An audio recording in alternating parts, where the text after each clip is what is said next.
sa ating Panginoon. Inaanyayahan kong tumayo ang bawat isa at tayo po muna yung manalangin.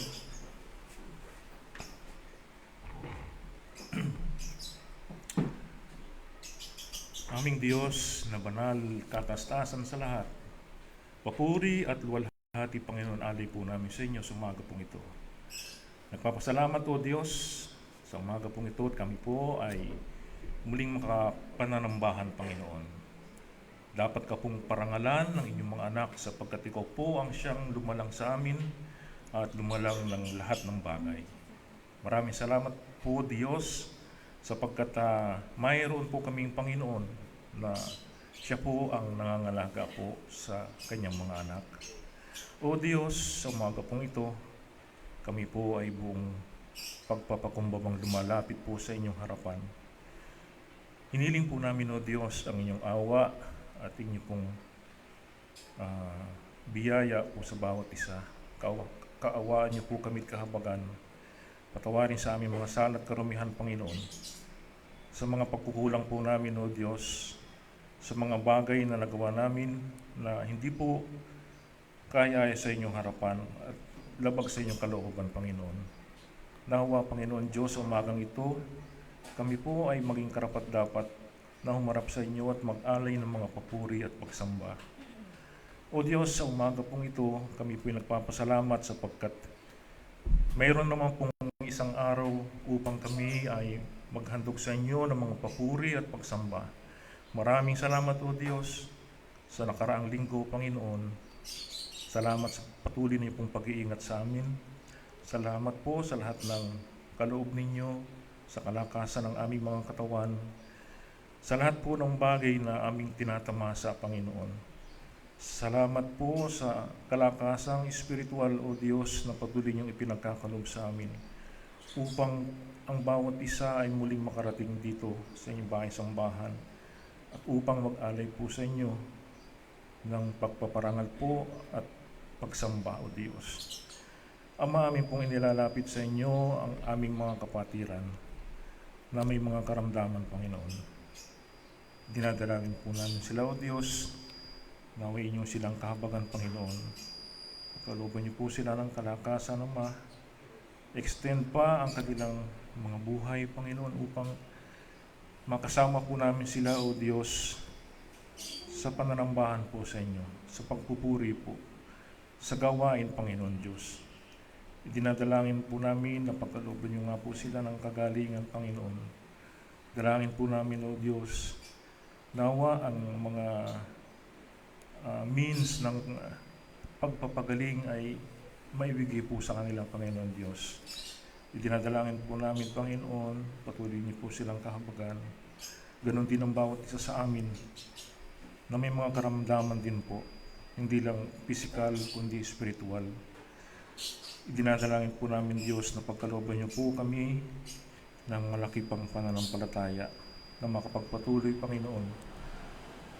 Makapagpatuloy ang bawat isa sa paglilingkod, Panginoon Diyos. Patuloy niyo pong humugin, Panginoon Diyos, ang bawat isa upang sa ganoon kami ay makapamuhay ng ayon po sa inyong kalooban, Panginoon.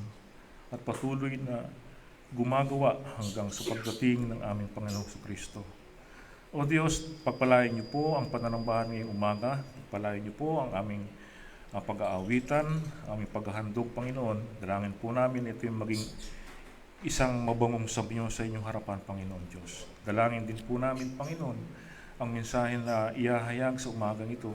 Dalangin po namin, O Diyos, na inyo po itong pagpalain, Panginoon, na ang mensaheng ito ay tumimo sa puso ng bawat isa at maipamuhay po namin, Panginoon. Dalangin po namin, O Diyos, ang inyong gagamiting mensahero. Dalangin po namin, O Diyos, pagkalooban niyo po siya ng katalinuhan, ng kalakasan, Panginoon Diyos, naway ang kaluwalhatian lamang ng aming Panginoong Kristo ang mahayag sa aming kalagitnaan. Sa umaga pong ito, O Diyos, mataas ng papuri at pagsamba ang aming alay. Tanggapin po ninyo aming pasasalamat at pagpupuri sa kanan lamang po ng aming Panginoong Kristo. Ito pong aming pasalamat at dalangin. Amen. Mga kapapon po ang bawat isa. At buksan niyo po ang inyong mga songbook sa song number 122.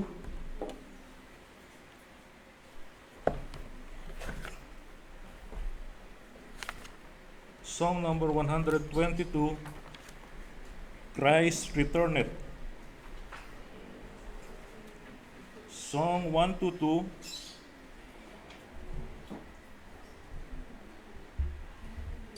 Christ Returneth. It may be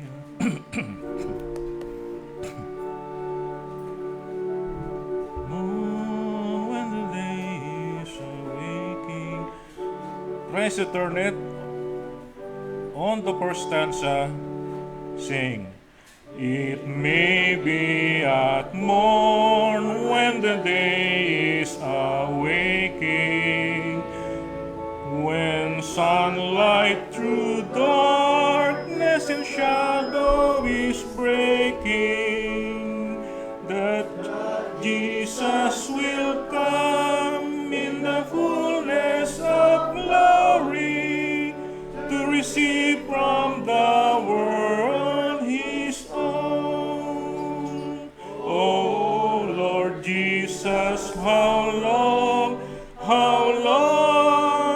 we shout the glad song, Christ returneth, hallelujah, hallelujah, amen, hallelujah, amen. Second verse. It may be at midday, it may be at twilight, it may be perchance that the blackness of midnight will burst into light in the blaze of His glory, when Jesus receive His own. Oh Lord Jesus, how long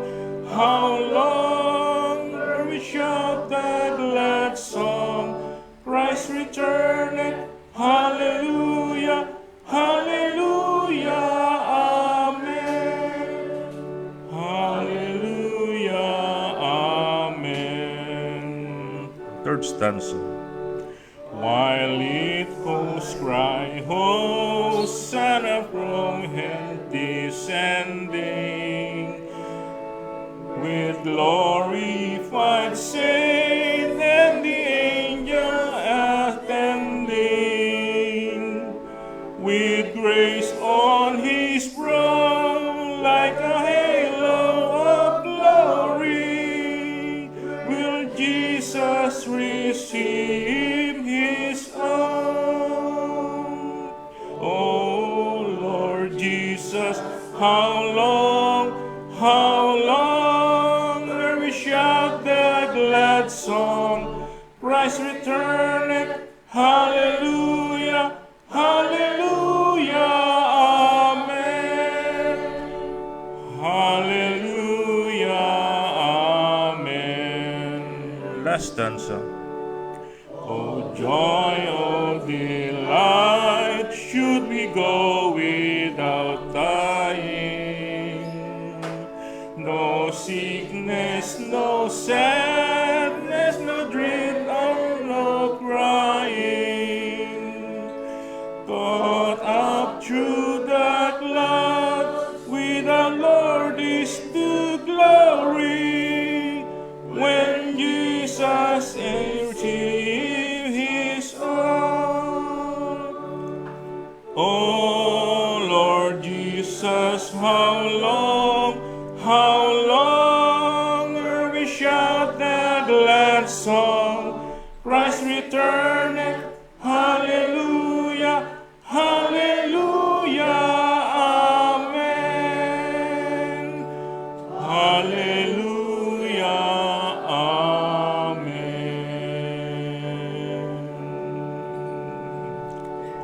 Amen. Purihin po ang Panginoon. At para po sa ating pangalawang awitin, buksan niyo po sa song number 121. Sa kabila lang po. 121, when the roll is called up yonder.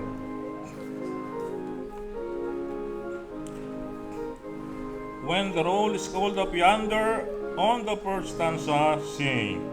When the trumpet of the Lord shall shout, and time shall be no more, and the morning breaks eternal, bright and fair.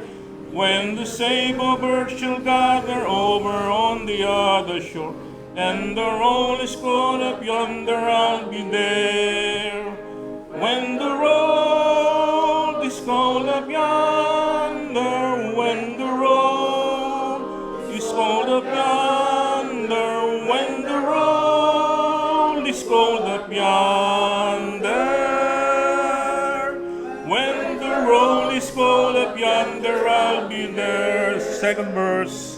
On the bright and cloudless morning, when the bread in Christ shall rise, and the glory of his resurrection share, when his chosen ones shall gather to their home beyond the sky, and the roll is called up yonder, I'll be there.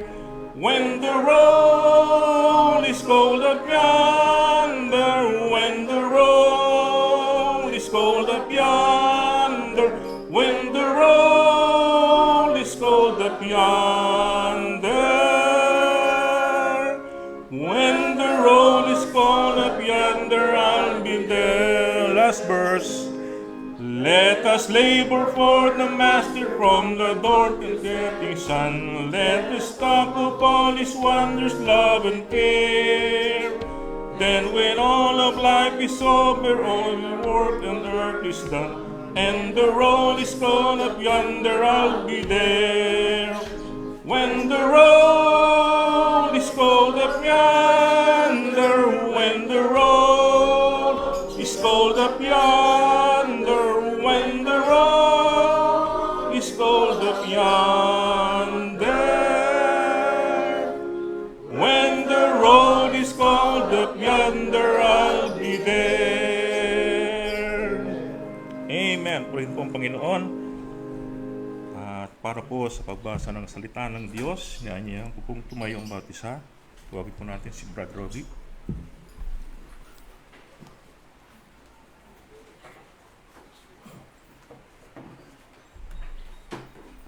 Ngayong umaga po sa lahat mga kapatid, sa pagpapatuloy po ng pagbasa ng salita nating Panginoon, buksan po natin ang ating mga Bible sa mga kawikaan, Proverbs chapter 18. Basahin po natin ang verses 1 hanggang 24. Kung inyo na pong nakita, ito po ang sinasabi sa Tagalog. Verse 1, Proverbs chapter 18. Pansariling kapakanan ang hangad ng taong hindi mapagkaibigan. Ang mahusay na pasya'y kanyang tinatanggihan. Ang isang mangmang ay walang makitang kasiyahan sa kaunawaan, pagkus ang kasiyahan ay ang paglalahad ng sariling usapan. Pagdating ng kasamaan, dumating din ang kadustaan, gayon din ang kasiraang puri pagdating ng kahihiyan. Ang mga salita ng isang tao ay malalim na tubig, ngunit ang bukal ng karunungan ay bumubulubok na batis. Hindi magandang pumanig sa kasamaan o ipagkait ang katarungan sa walang kasalanan. Ang mga labi ng mangmang ay nagdadala sa kanya ng kaguluhan, at ang bibig niya nag-aanyaya ng kapahamakan. Ang bibig ng mangmang ay kapahamakan niya, at ang mga labi niya ay patibong sa kanyang kaluluwa. Ang salita ng tsismis ay parang mga piling mumu ng kanin, tumatagos hanggang sa kaibuturan ng damdamin. Ang taong sa gawain ay pabaya ay kapatid ng taong naninira. Ang pangalan ng Panginoon ay isang toring matatag, ginagawang silungan ng mga matuwid at sila'y naliligtas. Ang kayamanan ng mayaman ay lunsod nilang nakukutaan. Akala nila'y pader itong di maaakyat ni numan. Bago bumagsak ang tao, nauuna ang kanyang kapalaluan. Ngunit dumarating muna ang kababaan bago ang karangalan. Siya ay sumasagot bago makinig. Ito ang kanyang kamangmangan at kahihiyan. Ang espiritu ng tao ang umaalalay sa kanya kung siya ay may karamdaman. Ngunit kung ang espiritu ay lupaypay, sino ang makatatagal? Ang puso ng may unawa ay nagtatamo ng kaalaman. Ito ay hinahanap ng mga tainga ng taong may karunungan. Ang regalo ay nagbubukas ng daan para sa nagkaloob at ang naghahatid sa kanya sa harapan ng dakila. Wari may katuwiran ang unang magharap ng kanyang kaso hanggang sa may tumindig at pagtatanungin siya. Ang sapalaran ay nag-aayos ng mga hidwaan at naaawat nito pati mahigpit na magkalaban. Ang naaaping kapatid ay mahirap pang pasukuin kaysa nakukutaang lunsod. At ang mga hidwaan ay tulad ng mga nakakandadong pinto ng isang muog. Mula sa bunga ng bibig ng tao, nabubusog ang kanyang tiyan. Sa inani ng kanyang mga labi, siya ay nasisiyahan. May kapangyarihan ng dila sa buhay ng kamatayan, at kakanin ng bunga nito, ang dito'y nagmamahal. Ang nakasumpong ng asawa ay mabuti ang nasusumpungan at mula sa Panginoon, tatanggap siya ng kalukuran. Verse 23, ang taong mahirap ay nagmamakaawang kahabagan, ngunit marahas ang sagot ng taong mayaman. Last verse 24, ang taong maraming kasama ay maaaring humantong sa kapahamakan, ngunit may kaibigang higit pa sa kapatid kung magmahal. Pagpalain ng mga salita ng ating Panginoon, dumako na po tayo sa pagbibigay ng ating tithes and offerings. Amen.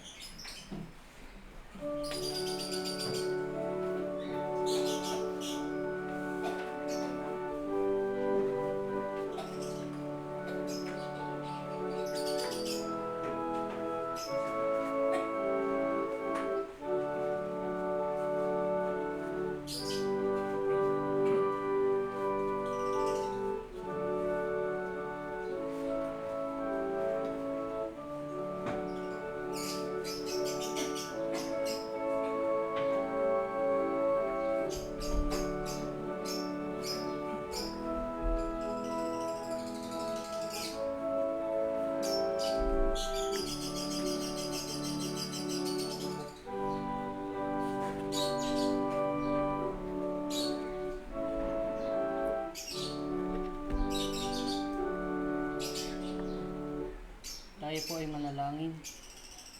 Panalangin ng paghahandog at pasasalamat. Purihin ka, O Panginoon, na Diyos ng Israel magpakailan-kailanman. Iyo, O Panginoon, ang kadakilaan, at ang kapangyarihan, at ang kaluwalhatian, at ang pagtatagumpay at ang karangalan, sapagkat lahat na nangasa langit at nangasa lupa ay iyo. Iyo ang kaharian, O Panginoon, at ikaw ay nataas na Pangulo sa lahat. Ang mga kayamanan at gayon din ang karangalan ay nangagmumula sa iyo, at ikaw ang nagpupuno sa lahat. At nasa iyong kamay ang kapangyarihan at kalakasan, at nasa iyong kamay ang pagpapadakila at pagpapalakas sa lahat. Kaya't ngayon, aming Diyos, kami ay napasasalamat sa iyo, at aming pinupuri ang iyong maluwalhating pangalan. Ngunit sino ba kami na kusang makapaghandog sa ganitong paraan? Lahat ng bagay ay nagmula sa inyo, at ibinabalik lamang namin sa inyo ang ibinigay niyo sa amin. Sapagkat kami ay mga dayuhan at manlalakbay sa harap mo, gaya ng lahat ng aming mga ninuno. Ang aming mga araw sa lupa ay gaya ng anino at hindi magtatagal. O Panginoon naming Diyos, lahat ng kasaganaang ito na inihandog namin ay nagmumula sa iyong mga kamay, pagkat lahat ng bagay ay sa inyo. Alam namin, aming Diyos, na inyong sinisiyasat ang puso at nalulugod kayo sa katapatan. Sa katuwiran ng aming mga puso, ay kusang loob at walang pag-iimbot na inihandog namin ang lahat ng bagay na ito. At lubos kaming nagagalak sa kusang loob na paghahandog na ito ng inyong mga anak. O Panginoon, Diyos ni na Abraham, Isaac at Israel, ang pagnanasa nawang ito ay panatilihin ninyo sa puso naming lahat at manatili nawa kaming tapat sa inyo. Amen. Hango mula sa unang Kronika, Kabanata 29, talatang 10 hanggang 18. Maraming salamat po mga puno pong bawat isa. At para po sa ating huling awitin, bago po ang pakikinig ng mensahe ng Diyos sa atin, buksan po ninyong inyong mga songbook sa song number 340. 340. Electing Grace.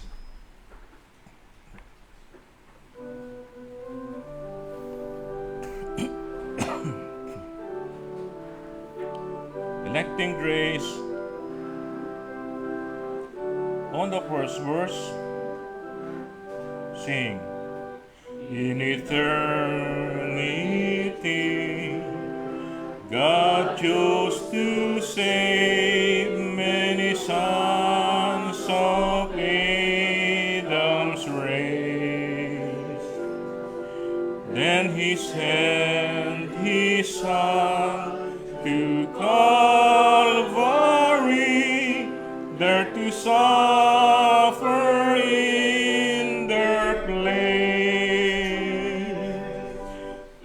Electing grace, saving grace, coming down from eternity, has delivered me and set me free.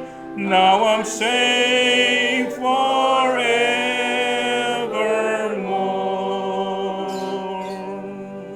The Bible says, not by our works, but according to His grace, which was manifest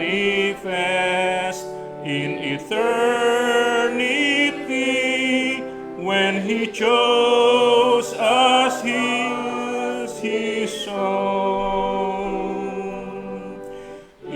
Electing grace, saving grace, coming down from eternity, has delivered me and set me free. Now I'm safe forevermore.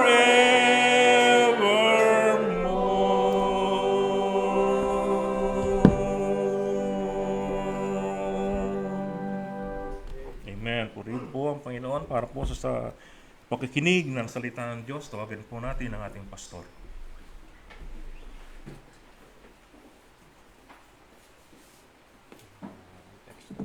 Magandang umaga po sa inyong lahat, mga kapatid. Buksan natin ang ating po mga Bible sa Luke chapter 5. Luke chapter 5. Ating basahin ang talatang 31 at 32. Luke chapter 5, verse 31.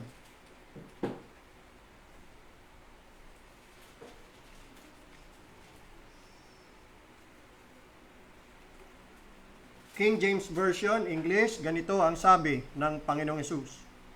And Jesus answering said unto them, They that are whole need not a physician, but they that are sick. I came not to call the righteous, but sinners to repentance. Sa Tagalog, at pagsagot ni Jesus ay sinabi sa kanila, ang mga walang sakit ay hindi nangangailangan ng manggagamot, kundi ang mga may sakit. Hindi ako pumarito upang tawagin ang mga matuwid, kundi ang mga makasalanan sa pagsisisi. Repentance. Yan po ang pamagat ng atin pong pag-aaralan Ngayon po umaga, tayo po ay dumulog sa Diyos muli sa panalangin. Tayo po ay magsilod, mga kapatid.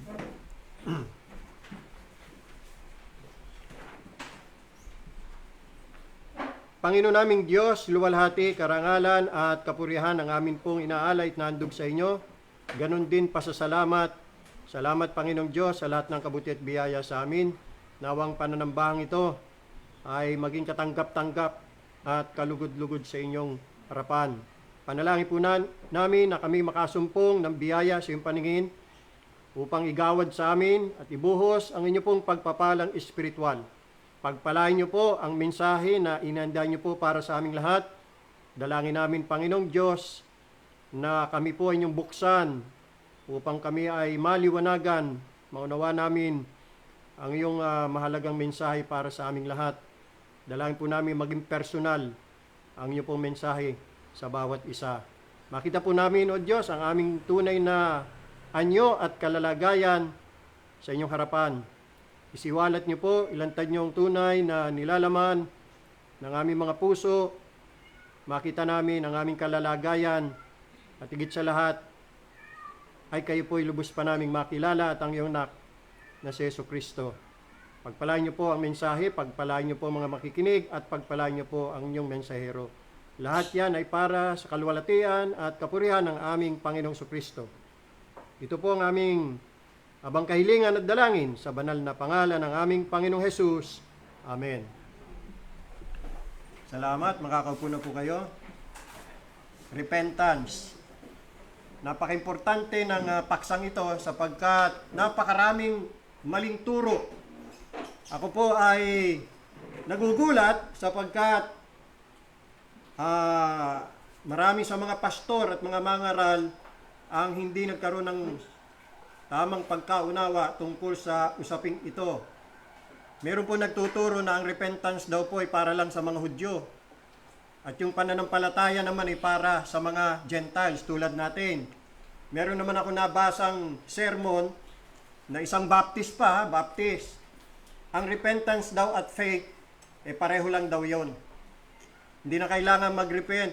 Mag-believe lang kay Jesus Christ, kasama na daw ang repentance doon. So, hindi na kailangan paliwanag ang repentance. Faith na lang daw. Lalo na yung pagtanggap kay Jesus Christ. Kasi yun po ang uso ngayon Ang binibigyan laging diin, yung pagtanggap kay Jesus Christ. Yung pagsampalataya kay Kristo. At hindi na ho pinaliliwanag kung ano ibig sabihin ng repentance. Kailangan maintindihan po natin ang kahalagahan ng araling ito. So, ngayon po umaga, ang mga tatalakayin po natin, una sa lahat, tatanungin po natin, why is there a need to repent?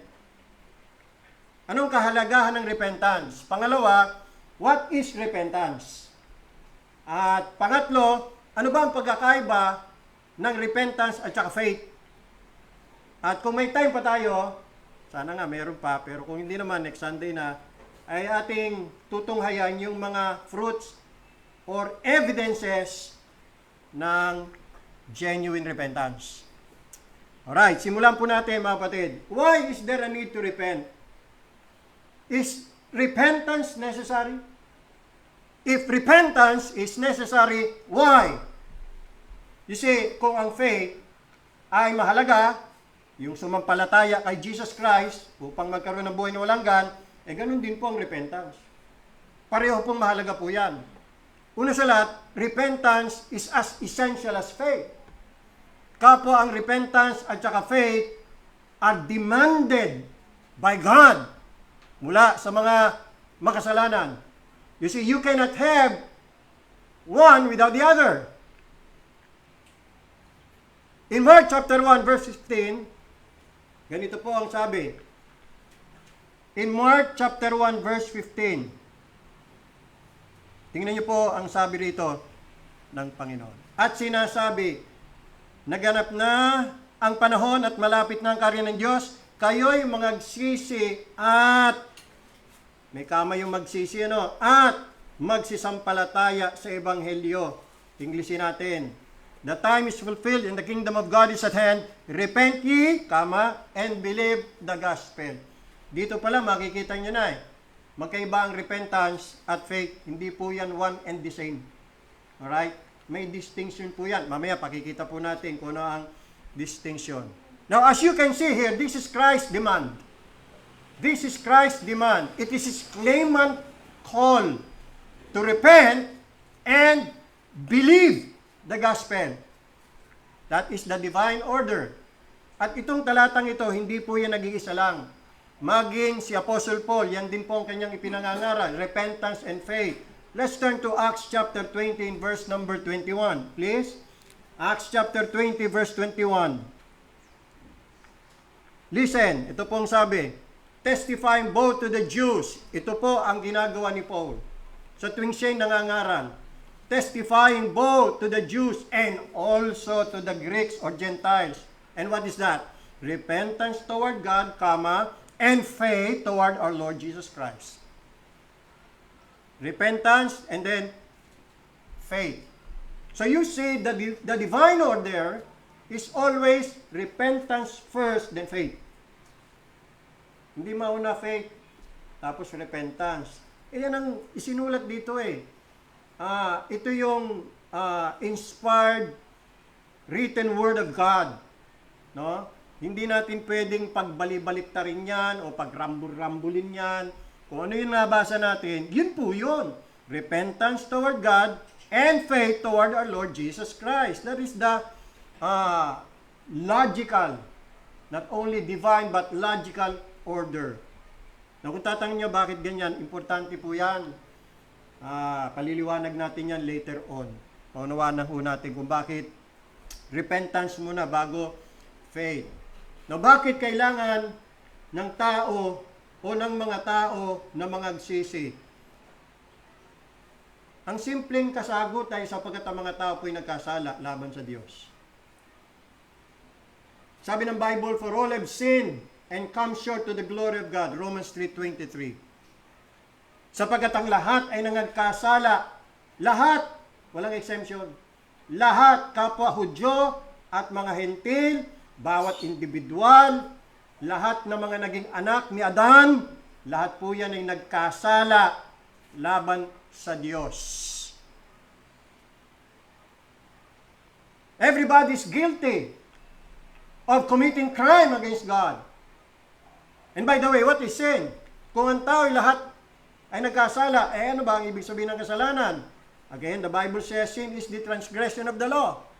Ang kasalanan ay pagsalangsang sa kautusan. Kaya diyan natin makikita ng mga tao rebelde laban sa Diyos. At yan ang dahilan kung bakit ang tao po ay dapat na magrepent, magsisi, sumuko sa Diyos. Dahil ang tao, rebelde. Sinalangsang niya ang kautusan ng Diyos. Paulit-ulit kong sinasabi sa aking pangangaral, mga kapatid, ang tao po kahit kailan hindi siya tagatupad ng kautusan ng Diyos. Ang tao po ay tagasalangsang ng kautusan ng Diyos. Binabaliwala ng tao ang kautusan ng Diyos. Hindi niya ino-honor, dinidespise, nire-reject. Walang kahalagan sa kanya ang mga utos ng Diyos. Wala. Bakit? Sapagkat ang tao mayroon siyang carnal mind. And that carnal mind is enmity against God. And it is not subject to the law of God, neither indeed can be. Basahin po natin yon sa Romans chapter 8 verse 7. Romans chapter 8 verse 7. Romans chapter 8 verse 7. Because the carnal mind. Ano ibig sabihin ng carnal mind? Kaisipang mayroong kasalanan o puspos ng kasalanan. Kasi nang ang tao ay mahulog sa kasalanan, nung ang tao ay nag-commit ng kasalanan laban sa Diyos, yung kanyang mind ay corrupted na ng sin. Corrupted na ng kasalanan. Kaya ang tawag ng Bible dyan ay carnal mind in the flesh. Yung meron siyang evil principle, an inclination towards evil. And that is enmity against God. Ang tao po ay galit sa Diyos, laban sa Diyos. At ipinakikita niya ang galit niya at laban niya sa Diyos sa pamamagitan ng hindi paggalang at pagsunod sa mga kautusan ng Diyos. Ang tao may carnal mind, it is not subject to the law of God. Neither indeed can be. Matindi talagang tao, no?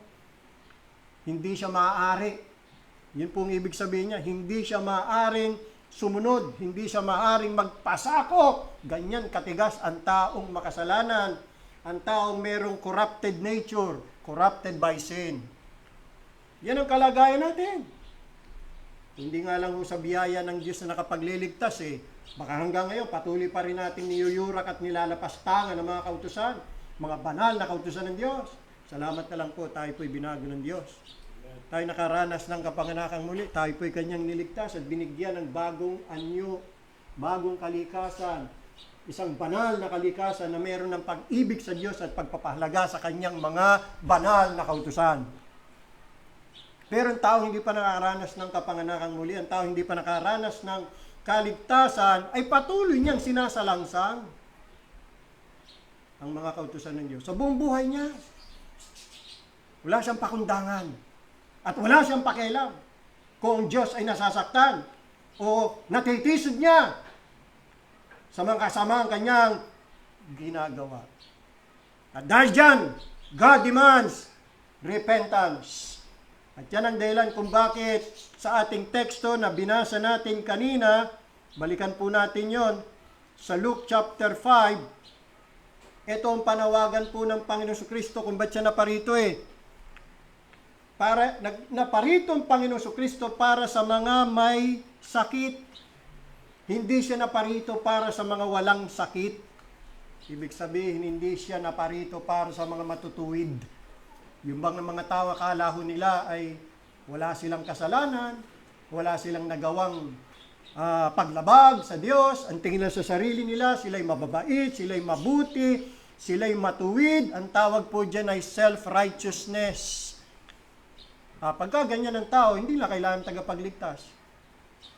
Sapagkat ang nangangailangan ng tagapagligtas ay yung taong kumikilala sa kanyang sarili at sa Diyos na siya isang makasalanan.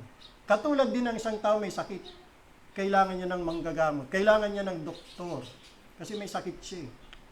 Kaya nga sabi ng Panginoon sa mga walang sakit ay hindi nangangailangan ng manggagamot, kundi ang mga may sakit. Hindi ako pumarito upang tawagin ang mga matuwid, kundi ang mga makasalanan. Saan? Para saan? Sa pagsisisi. To repent. Yan po ang nais. Kaya naman, ang pagsisisi ay iniuutos ng Diyos. In Acts chapter 17, verse 30, God commanded everywhere that all men must repent. Acts 17:30. It is commanded by God. No exemption. Every individual, every sinner is commanded by God to repent. Paano kung hindi mag-repent?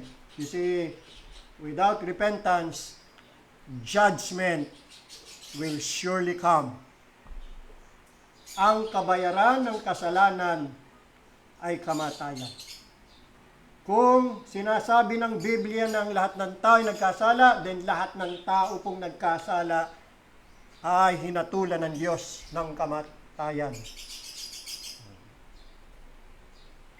Now, ang Diyos po, binibigyan pa niya ng pagkakataon ng mga matitigas, suwail at rebelde na mag-repent. Yan. Sa kanila mga kasalanan. Ganito naman ang sabi ng Panginoon sa Luke chapter 13. Nasa Luke 5 tayo. Punta tayo sa Luke chapter 13. In verse 3. Pag hindi nag-repent, ano mangyayari? Ayan, basahin mo. Sana'y tumalab sa iyan. Sana'y maantig ang puso mo. Sana ay mabagabag ka. Sinasabi ko sa inyo, hindi. Datapwat malibang kayo'y magagsisi, ay mga mamatay kayong lahat sa gayon ding paraan. Ang konteksto nito mga kapatid ay walang pagkakaiba, Hudyo man o Hintil. Hindi ko mga Hudyo, bayang pinili ng Diyos, exempted na sila. At ang lahat ng pabor ay nasa kanila. Hindi. Sabi ng Panginoon, lahat kailangan magsisi. Dahil kung hindi lahat ay magsisisi, malibang kayo'y mga magsisi, ay mga mamatay kayong lahat sa gayunding paraan. Pag ang tao po hindi nakapag-repent, namatay siya, ay wala, judgment. Hatulan siya ng Diyos. Actually, ang tao po, nahatulan na eh. Ang mga tao po, nasa ilalim na ng kahatulan ng Diyos. Doon pa yan kay Adam. Kaya lahat ng mga naging anak ni Adam ay under God's judgment. Pag hindi po yan na-remedyohan habang siya ay nabubuhay, tuluyan na siyang parurusahan ng Diyos. Doon naman sa ikalawang kamatayan, doon sa dagat-dagatang apoy. At doon wala nang pag-asa. Kahit mag-repent pa ang tao, wala na. Kaya habang nabubuhay ang tao, importante yan. Mag-repent siya. Pakinggan niya ang sinasabi ng Diyos. Sundin niya yung utos ng Diyos na mag-repent. Para mapawi ang kasalanan at mapawi ang kahatulan. Yan ang importante. Ang problema sa mga tao, hindi nila alam yan. Wala silang kamalayan na sila'y nagkasala, na-offend nila ang Diyos, nairakan, at hinamak nila mga kautusan ng Diyos, hinamak nila ang dangal ng Diyos, at wala rin silang kamalayan na kailangan nilang mag-repent. Hindi nila alam. Kaya nga natin pinangangaral po yan. So ngayon, nakita po natin ang kahalagahan kung bakit kailangan ng tayo mag-repent. Ang tanong ngayon, what is repentance? Ang repentance literally means both in Hebrew and Greek ay change of mind. Sa Greek ay metanoia. Nang simpleng kahulugan ay pagbabago ng isipan, change of mind.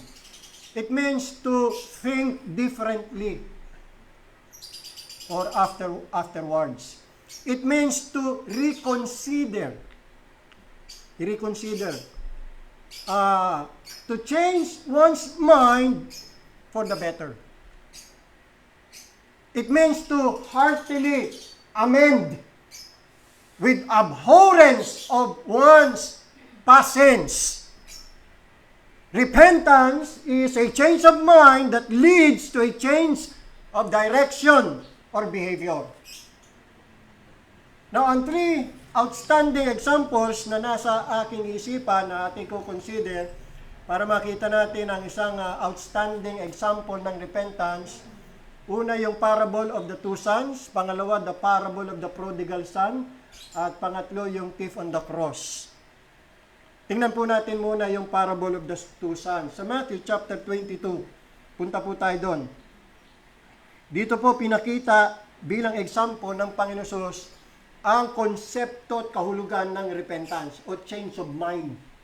Yan. Ganito po ang istorya. Matthew 22 sa talatang 28. Sa pagkabulay ng maguli, sino kaya doon sa 7 ang magiging asawa? I'm sorry. Sabi ko Matthew 22, no? 31. Hindi pala 21. I'm sorry, 20.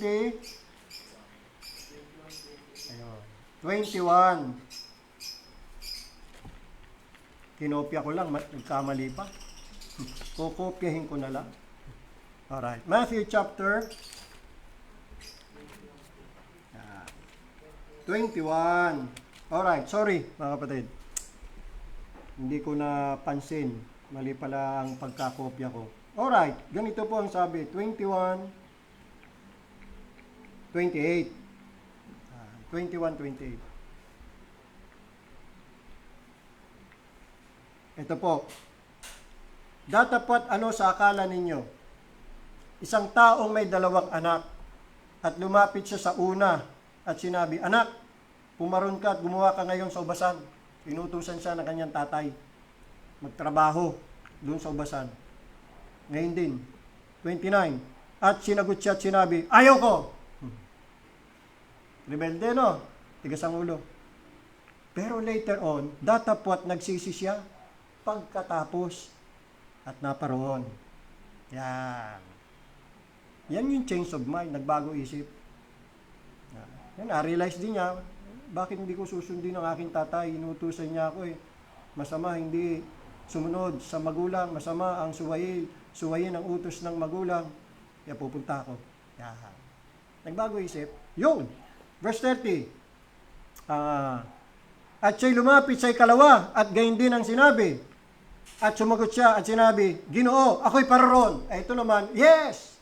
Yes agad eh. Pupunta ako. Kaya lang, hindi naman naparoon. Nagbago din. Kaya lang, for the worse. Yung una, nagbago isip for the better. Ito naman, nagbago isip for the worse. 31. Alin baga sa dalawang gumanap ng kalooban ng kanyang ama? Sinabi nila ang una. Sinabi sa kanila ni Jesus, katotohanan sinasabi ko sa inyo na ang mga maniningil ng buwis at ang mga patotot ay nangauuna sa inyo ng pagpasok sa kaharian ng Diyos. Kung sino pa yung mga maniningil ng buwis, kung sino pa yung mga patotot, mga harlot, mga whore, in short, mga makasalanan, sila pa yung maunang makakapasok sa kaharian ng Diyos kesa dito sa mga religious leaders, religious leaders na kausap ng Panginoon o kaya mga reliyosong mga Hudyo. At bakit ganon? Sapagat itong mga maniningil ng buwis, itong mga patotot, itong mga makasalanan, nagsisisi. Kita niya? So yan, napakagandang example niyan ng change of mind. Pangalawa, yung parable of the prodigal son. Doon naman sa Luke chapter 15. Luke chapter 15. You know the story?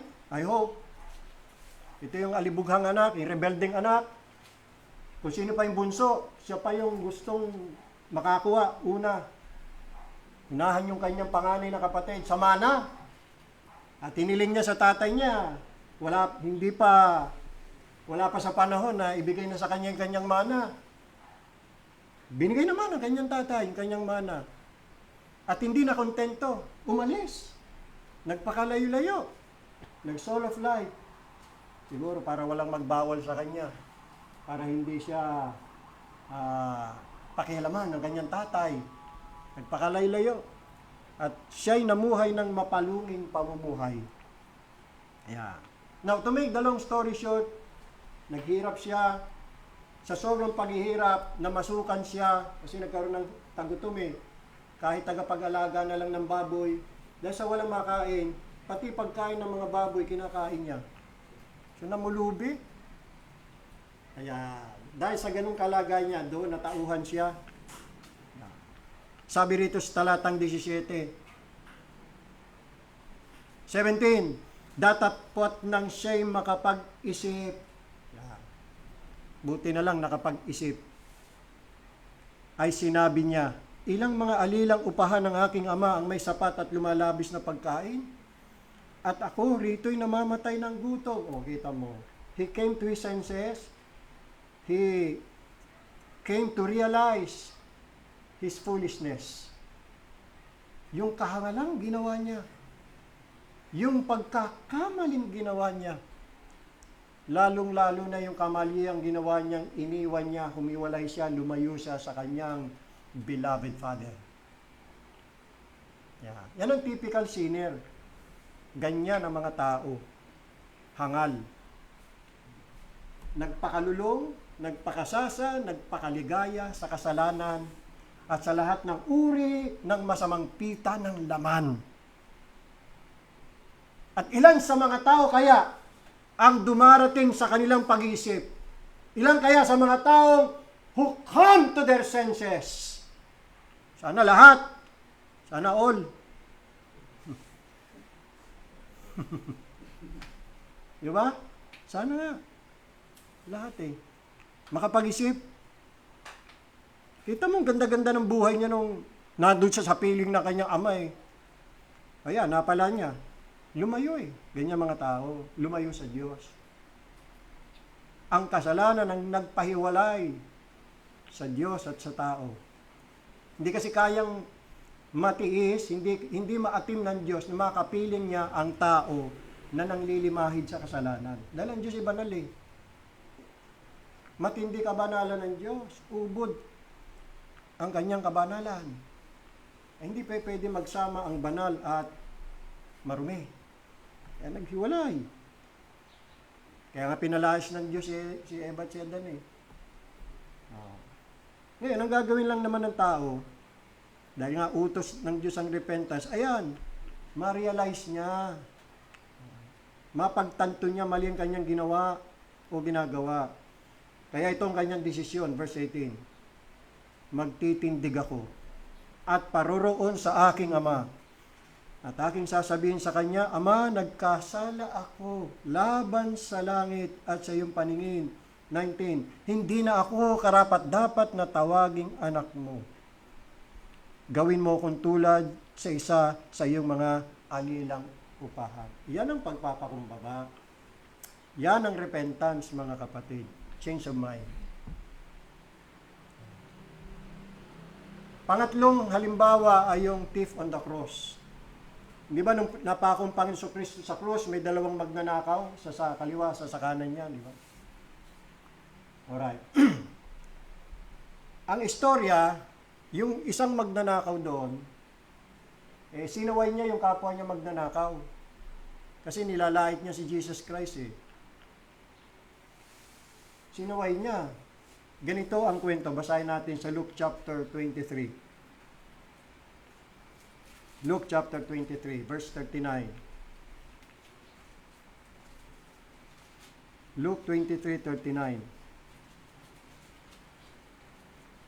At siya'y, si Jesus Christ inalipusta ng isa lang, sa mga tampalasang nabibitin o magnanakaw na sinasabi, hindi ba ikaw ang Kristo? Iligtas mo ang iyong sarili at kami? O, kinukutya niya eh.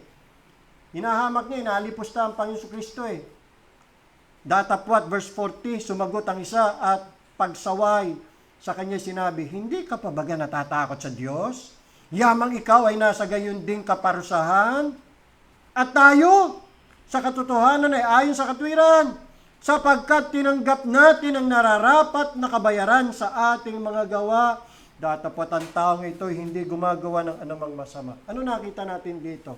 Na itong taong ito, kinikilala niya ang kanyang kasamaan, ang kanyang kasalanan, ang kanyang pagiging hindi karapat-dapat, at kinikilala niya na karapat-dapat siya sa kabayaran ng kanyang mga kasalanang nagawa.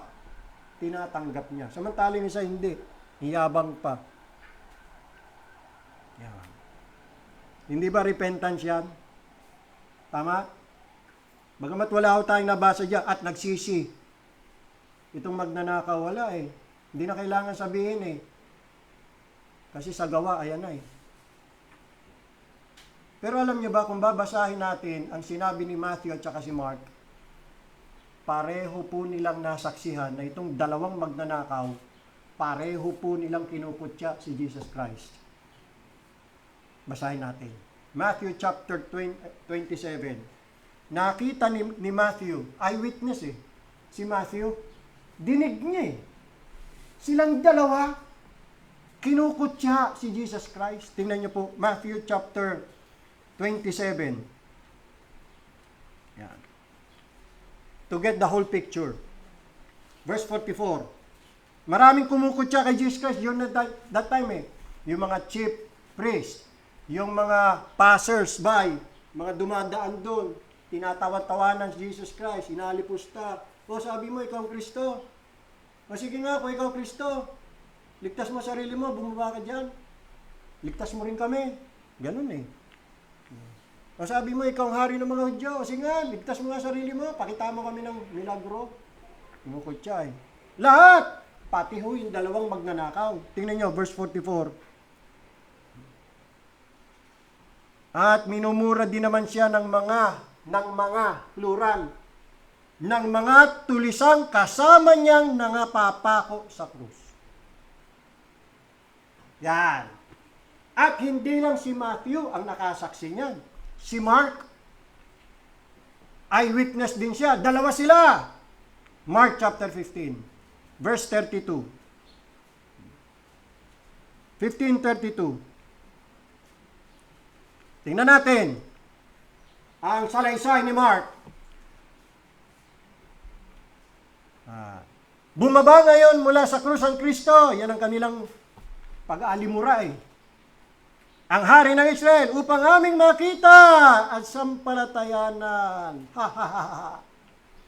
At minumura siya ng mga plural, ng mga kasama niyang nangapapako. Bakit kay Lucas isa lang ang minumura, ang nagmumura kay Jesus Christ? Bakit yung isa nagbago? Ang tanong, sinong tama sa tatlo? Ay kung pagkakampihin natin si Matthew at si Mark, dalawa sila, eyewitness, laban kay Luke, isa lang siya. Ibig mo ba sabihin may contradiction sa Bible? Nagkokontrahan ng Bible? Aba, hindi hindi pwede yun. So anong conclusion? Pareho silang tama.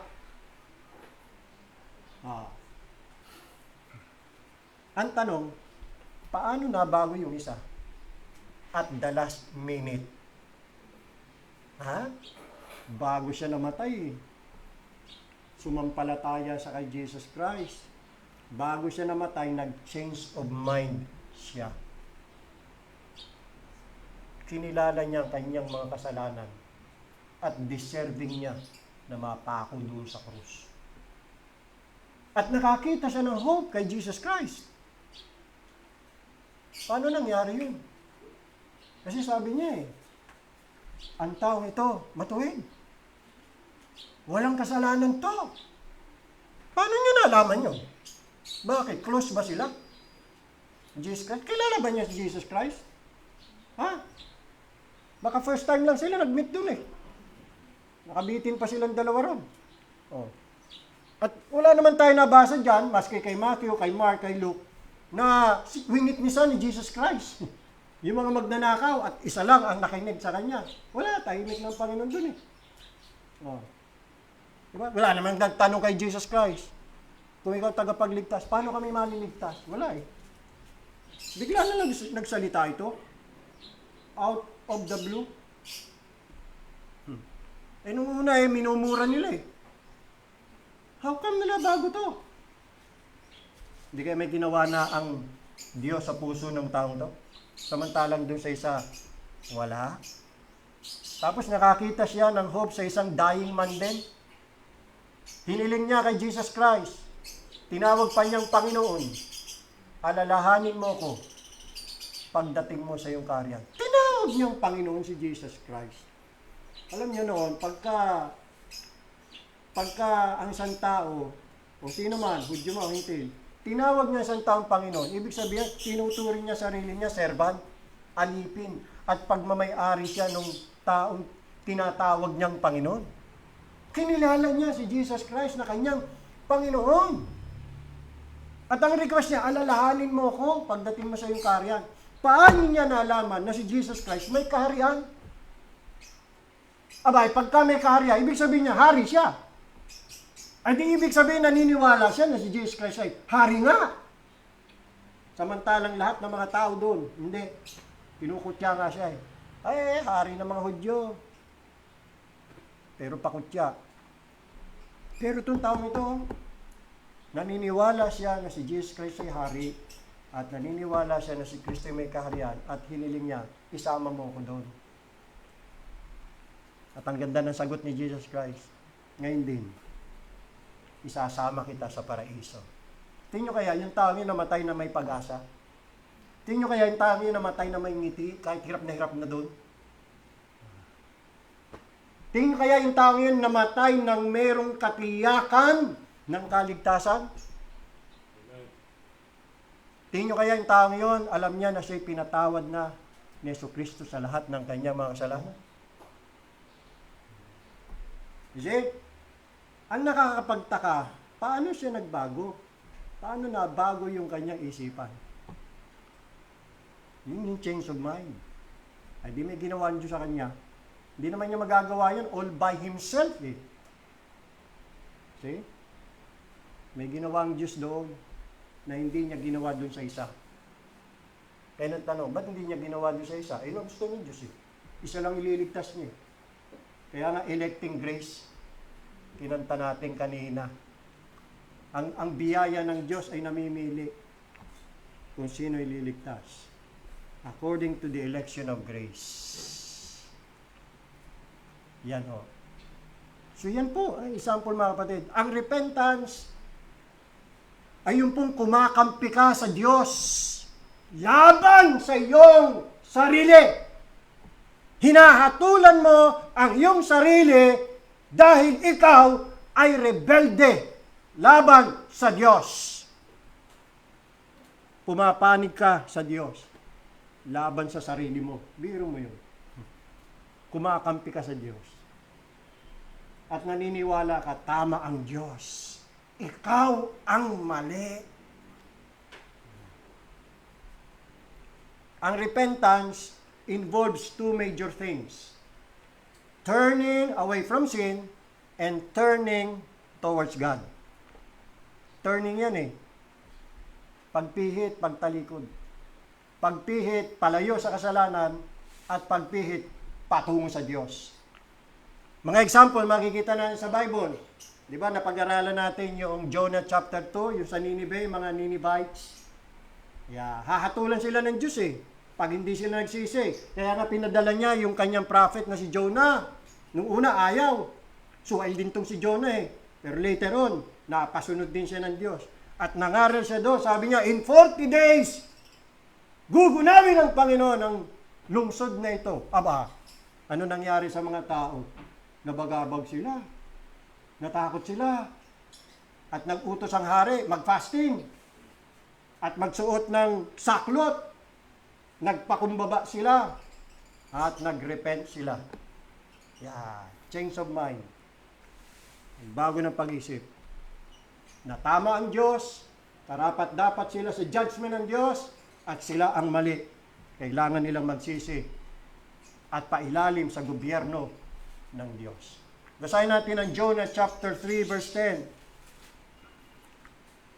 Jonah chapter 3 verse 10.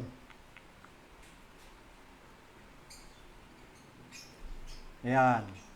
At nakita ng Diyos ang kanilang mga gawa, na sila'y nagsihiwalay sa kanilang masamang lakad at nagsisi ang Diyos sa kasamaan na kanyang sinasabing kanyang gagawin sa kanila at hindi niya ginawa. Ito yung pinag-aralan natin, di ba, yung God's governmental dealings.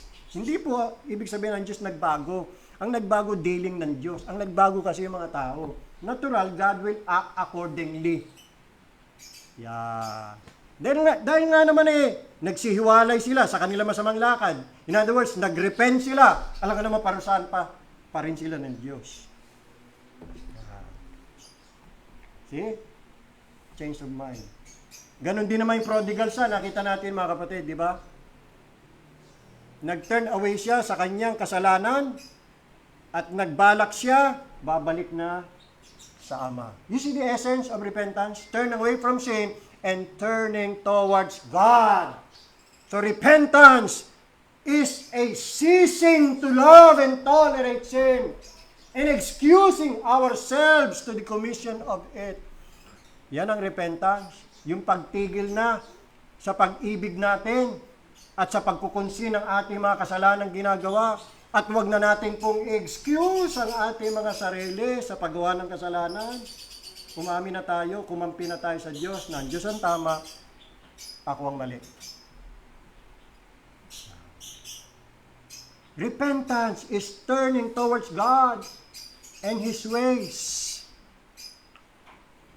Turning towards God and His ways. Bakit? Kasi ang sabi na Isaiah 53:6, all we like sheep have gone astray. We have turned everyone to his own way. Tayo tulad ng mga tupang naligaw. Ayun, ang naging problema. Dahil sa kasalanan, naligaw tulad ng prodigal son, naligaw ng kanyang maling kaisipan at paniniwala. Maling ginawa niya. Biruin mo ba namang lumayo siya sa kanyang father na mahal siya?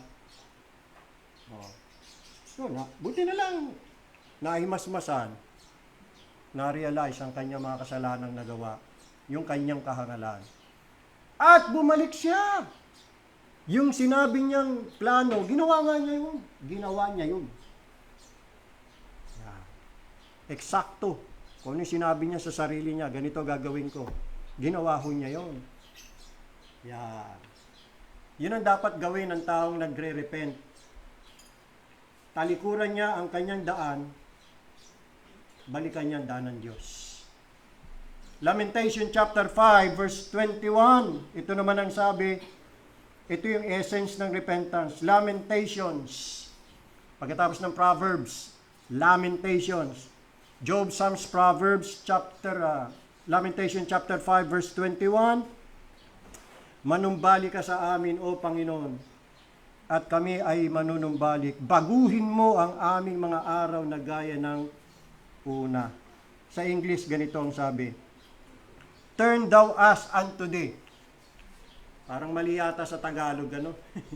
Ang Panginoon ang manunumbalik. Hindi, kayo manumbalik. At hinihiling nila sa Panginoon, ibalik mo kami. Turn us unto kanino? Unto you. Ibalik mo kami sa iyo.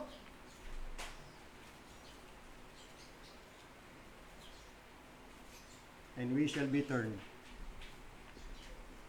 Narinig mo ba yan? Ito'y para sa iyo. Narinig mo ba ang tinig ng Diyos ngayon sa iyo? Itong kailangan mo, maibalik ka sa Kanya. Ikaw na alibughang anak na matagal nang humiwalay sa Diyos. Bumalik ka sa Kanya. Yan dapat ang maging panalangin mo eh. At pagka ganyan, ang iyong panalangin na tausa yung puso, ang magiging result, and we shall be turned. You shall be turned. That is the essence of repentance. See? Jeremiah 31 verse 18 naman. Jeremiah, siya rin ang author, yung Lamentations, Jeremiah din. Jeremiah chapter 31 in verse 18. I have surely heard Ephraim bemoaning himself thus, Thou hast chastised me, and I was chastised. As a bullock unaccustomed to the yoke, turn thou me, and I shall be turned, for thou art the Lord my God. Ibalik mo ako sa iyo. Papunbalikin mo ako sa iyo. At ako'y manunumbalik sa iyo. Kasi sa sarili mo, hindi mo kaya eh. Hindi ka makakabalik. Ayaw mo eh. Hanggat hindi ka ibabalik ng Diyos, hindi ka makakabalik eh.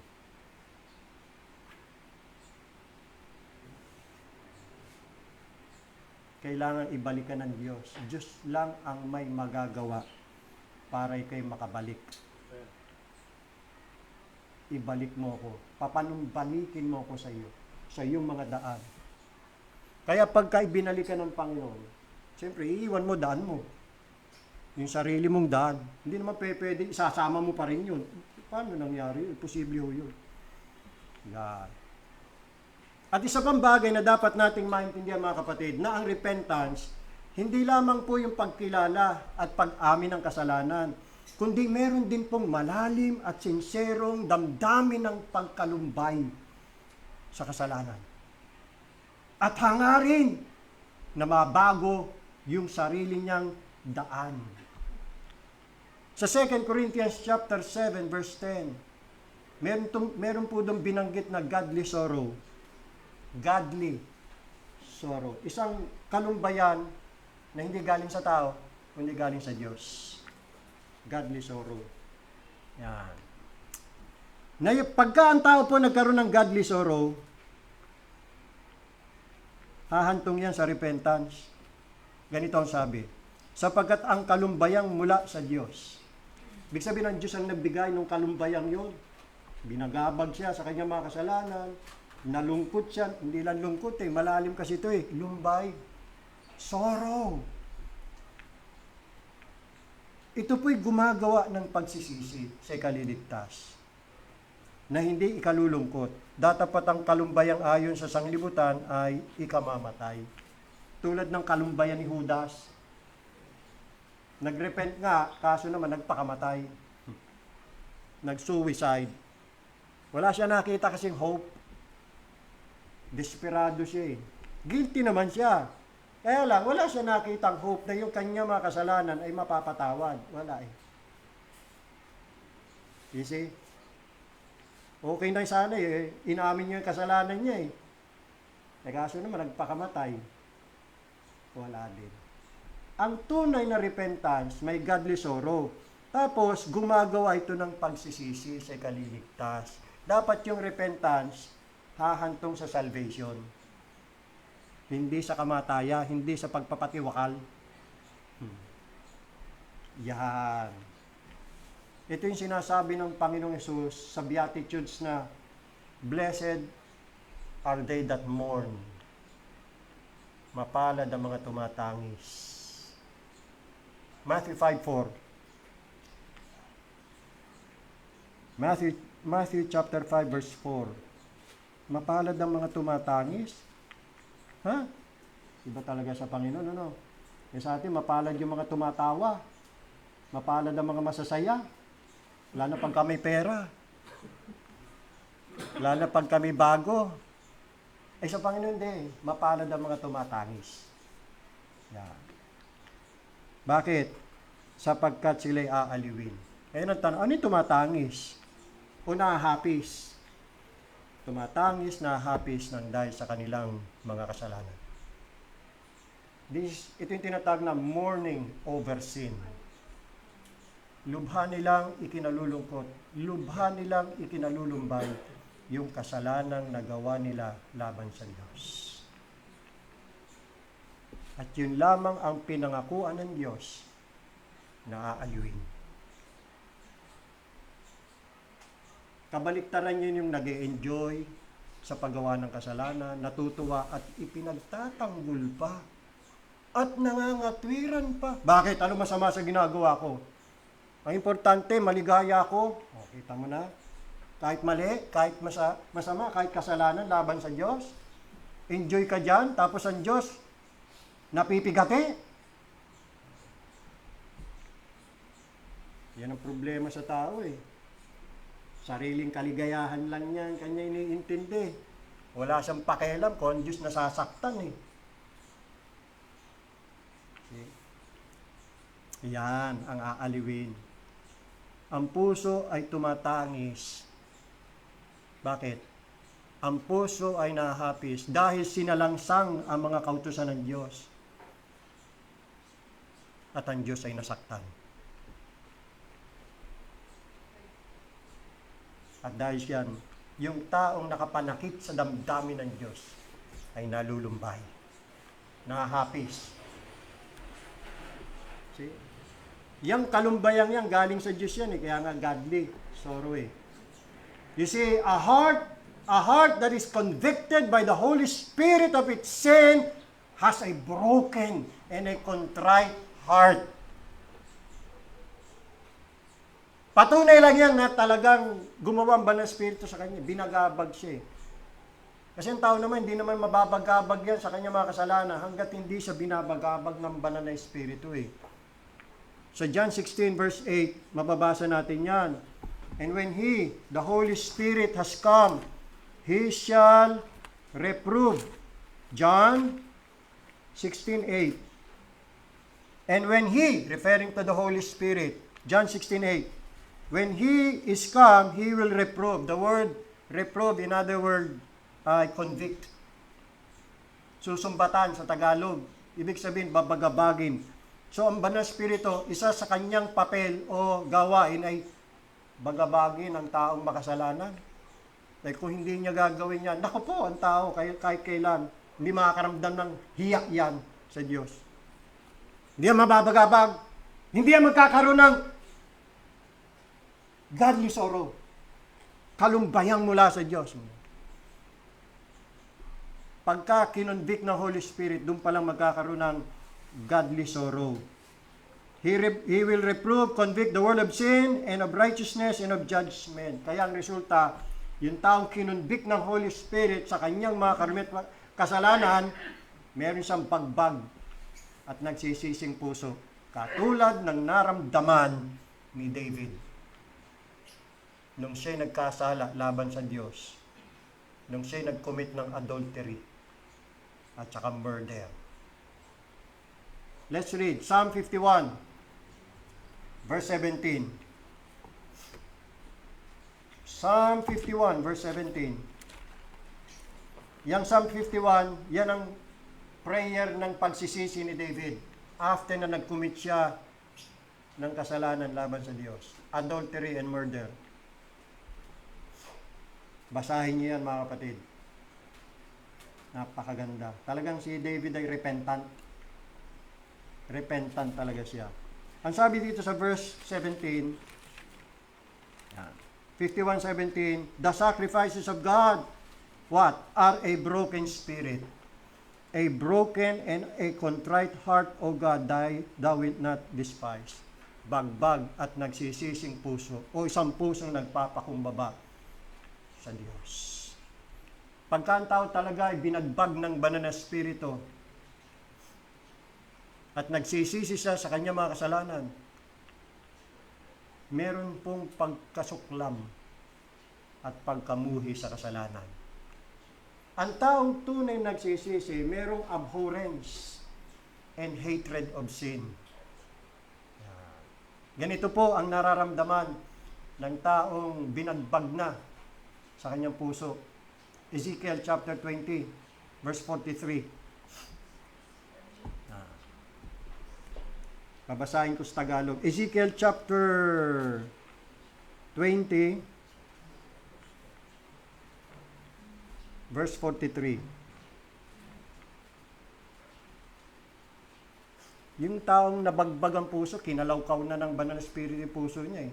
Na dati matigas, bato, walang pakiramdam, walang pakialam, walang pakundangan. Aba, nung kinalawkaw na eh, ng banal na espiritu, ayun, basag siya, durog, bagsak siya. At ganito ang kanyang nararamdaman. At dooy maalala ninyo ang inyong mga lakad at lahat ng inyong gawa na inyong pinagpakadumhan. Yan ang repentance. At inyong kayayamutan ang inyong sarili sa inyong sariling paningin. Bakit? Dahil sa lahat ninyong kasama na inyong ginawa.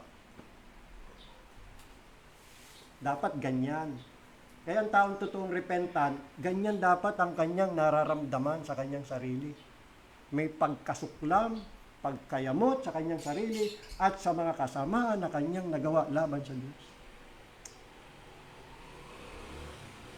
Kaya nga si Job, yung si Job, na-realize niya ang kanyang mga kasalanan. Anong sabi niya? I abhor myself and repent in dust and ashes. Kung gusto nyo tingnan yan, nasa Job 42:6 po yan. I abhor myself and repent. Abhorrence of sin, repentance of sin. I abhor myself. Kinayayamutan ko, kinasusuklaman ko ang aking sarili. Bakit? Kasi nga, ang sama niya eh. Kasi nga, sinaktan niya ang puso ng Diyos eh. At nahihiya siya sa kanyang ginawa. Yan ang tunay na repentance. Ang tanong, meron ka bang ganyang naranasan sa iyong buhay? Ikaw na nagsasabing Kristiyano na, saved na, tunay ka bang nagkapag-repent na? Yan. Sabi ni Arthur Pink, thousands acknowledge they are sinners who have never mourned over the fact. Totoo yan. Alam nila sila yung makasalanan, pero hindi naman nila naramdaman eh. Yung kabigatan at guilt ng kanilang mga kasalanan. Hindi naman nila tinatangisan eh. Pero alam niya, makasalanan ako. Nakangiti pa yan. Alam ko, makasalanan ako. Kasi pagtangis, kasi yung kalumbayan. Alam lang nila yung truth na mga tao makasalanan, but they have never mourned over the fact. You see, it is one thing to believe that sin is the awful thing that the Bible says it is, but it is quite another matter to have a holy horror and hatred of it in the soul. It is one thing to know that God requires repentance, and it is also quite another thing or matter to experimentally mourn and groan over our vileness.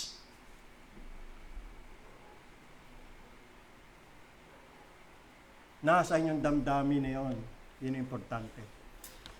Alright. Siguro dito tayo magtatapos. Third part, distinction ng repentance at faith. Kanina nakita natin sa Mark 1:15 at Acts 20:17, yung divine order. Divine order is repentance first, then faith.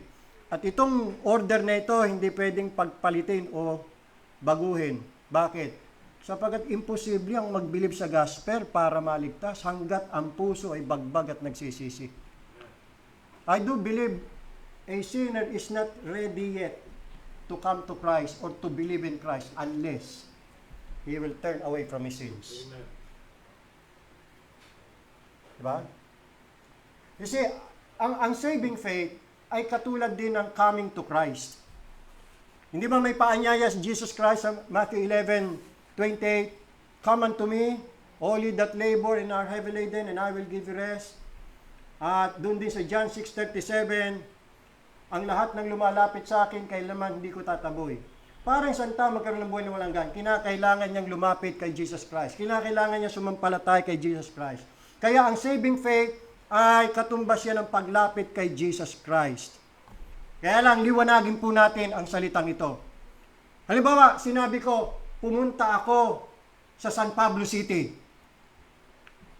Ano ibig kong sabihin dyan? Ipinapahiwatig ko na umalis ako sa ibang lugar para makarating dito. Tama? Hindi naman ako makakarating ng San Pablo City kung hindi ko iniwan ang Metro Manila.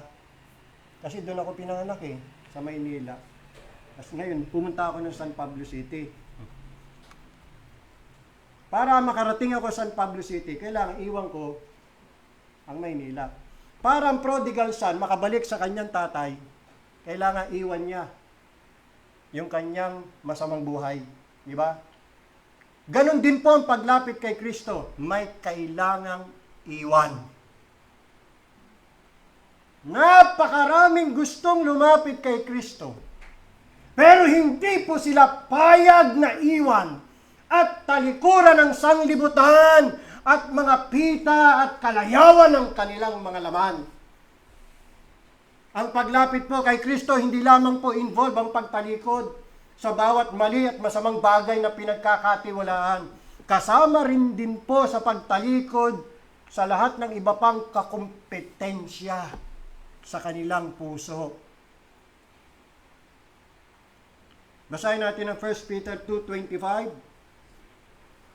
1 Peter 2:25. 1 Peter 2:25. Yan. Sa English, ganito po ang sabi, "For ye were as sheep going astray." Binasa natin yan kanina, o binanggit ko yan sa Isaiah 53 verse 6, "All we like sheep have gone astray. We have turned everyone to his own way." Dito naman, "For ye were as sheep going astray, but are now returned unto the shepherd and bishop of your souls, who is no other than Jesus Christ." You see, but now returned. Yan. So, ano ibig sabihin ng going astray? Ano ibig sabihin yan? Kayo'y gaya ng mga tupang nangaligaw. At ang sagot niyan, yun na nga, Isaiah 53:6. Nangaligaw kasi nga, nagkanya-kanya ng mga daan. We have turned everyone to his own way, and it is not God's way. Yan ang dapat talikuran bago tayo tunay na makalapit kay Kristo. Ano po yun? Yung landas ng sariling kagustuhan. Yan ang dapat talikuran. That course of self-will and self-pleasing. Yan ang dapat talikuran. yung landas ng sariling kagustuhan at sariling kaligayahan. Gaya ng nasabi ko kanina, nakita natin yung prodigal son ay hindi makalapit sa kanyang ama habang siya ay nananatili sa malayong lupain. Gayon din po, kung sinusundan mo pa rin ang landas ng pagpapalugod sa iyong sarili, aba ay nililinlang mo lamang ang iyong sarili kung iniisip mong nakalapit ka na kay Kristo. Hindi tunay ang iyong pananampalataya. So ano ang contrast ng repentance at saving faith? Ito po, ang repentance, yan po yung kamay na binibitawan na ang mga maruming bagay na noon ay sobrang higpit ng kapit. Ang faith, yun din yung kamay na wala ng laman at inaabot sa Diyos upang tanggapin ang kanyang kaloob na biyaya. Ang repentance ay godly sorrow for sin. Ang faith ay ang pagtanggap ng Savior of sinners. Ang repentance ay ang pagkasuklam sa karumihan at polusyon ng kasalanan. Ang faith ay ang pagnanais na malinis mula sa karumihan at polusyon ng kasalanan. Ang repentance ay isang makasalanan, tinatakpan ang kanyang bibig at sumisigaw ng marumi, marumi. Ang faith ay yung isang ketongin na lumalapit kay Kristo na nagsasabi, Panginoon, kung ibig mo, maaaring malinis mo ako. Yan ang pagkakaiba. Kaya hindi ko parehas yan. Ang makatwid, hindi tunay ang pananampalataya kung walang repentance. Repentance muna, kaya yun eh. Kung bakit yun ang logical order eh. Mag-repent ka muna bago ka magtiwala kay Kristo. Napakarami kasing nagpapahayag ng pananampalataya kay Kristo eh, dahil ayaw po nilang mapunta sa impyerno eh. Pero hindi naman sila payag na iwan at talikuran ng kanilang mga kasalanan, yung kanilang kamunduhan, at sariling kagustuhan at sariling kaligayahan. Ang gusto nila maligtas mula sa impyerno, pero ayaw po nilang maligtas mula sa kasalanan. Ay hindi po pwede yun. Si Jesus Christ, tagapagligtas ng mga makasalanan. Tinawag siyang Jesus sapagkat ililigtas niya ang kanyang bayan mula sa kanilang mga kasalanan.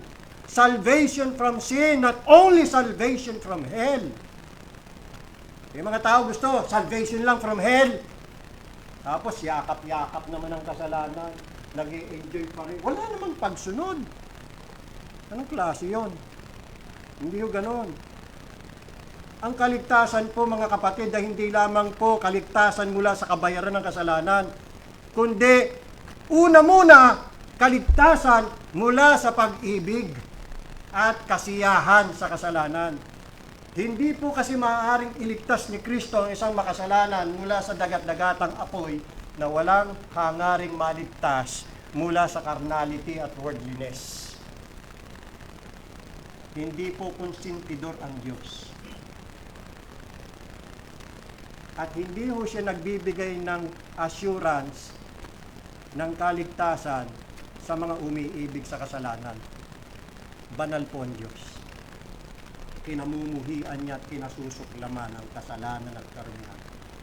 Kaya sino mang taong nais bumalik sa Diyos, kasuklaman din niya at kamuhian din niya ang kasalanan. Hanggat ang mga ungodly o makasalanan ay hindi po makaramdam ng exceeding sinfulness ng kanilang kasuklam-suklam na landas ng sariling kagustuhan at sariling kasiyahan, hanggat hindi po sila tunay na nababagabag o nababagbag at nagsisisi sa harap ng Diyos, hanggat hindi po sila handa na talikuran ng mundo para kay Kristo, hanggat hindi sila magpasyang sumailalim sa kanyang gobyerno o pamamahala, ang umasa po kay Kristo para sa kapatawaran at buhay na walang hanggan na hindi po pananampalataya, kundi blatant presumption po yan. It is but to add insult to injury. At para sa sino mang tulad nila na gamitin ang kanyang banal na pangalan sa kanilang maruming mga labi at magpahayag na sila po ay kanyang mga tagasunod, ay yan po isang napakalaking kalapastanganan o blasphemy na halos malapit na po yan sa paggawa ng kasalanang walang kapatawaran.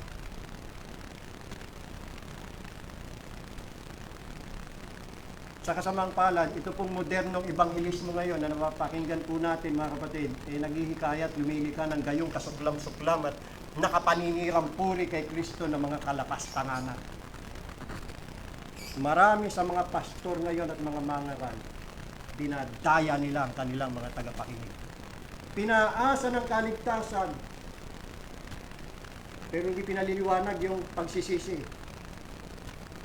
Hindi pinaliliwanag ito. Sabi natin kanina, imposible ang mag-believe sa gospel para maligtas hanggat ang puso ay bagbag at nagsisisi. So to summarize it, sa ating pagtatapos, konti na lang. Repentance is a change of mind. Recognizing your sin or wrongdoing. Repentance is also having a feeling of guilt and heavy burden of sin. Bigat. Mabigat ang pakiramdam dahil sa kasalanan. There is a sorrow and grief over sin. And a turning away from sin and turning towards God and His ways. Yan ang mga sangkap at elemento ng tunay na pagsisisi. At itong mga nabanggit nating mga damdamin at aksyon, yan po ay patuloy na mga karanasan ng lahat ng mga tunay na anak ng Diyos. You see, repentance is not a one-time act. Ito po ay pang-araw-araw na karanasan ng lahat ng mga tunay na mananampalataya ni Kristo. Bakit? Sapagkat araw-araw nagkakasala pa rin sila. At dahil dyan, nalulumbay sila. Kaya ang repentance, mga kapatid, will continue until we are finally delivered from this body of death. Yan ang tunay na anak ng Diyos. Kasi ang pagkakaiba ng mga tunay na anak ng Diyos sa mga hindi, it is not the absence of sin, but it is the grieving over sin.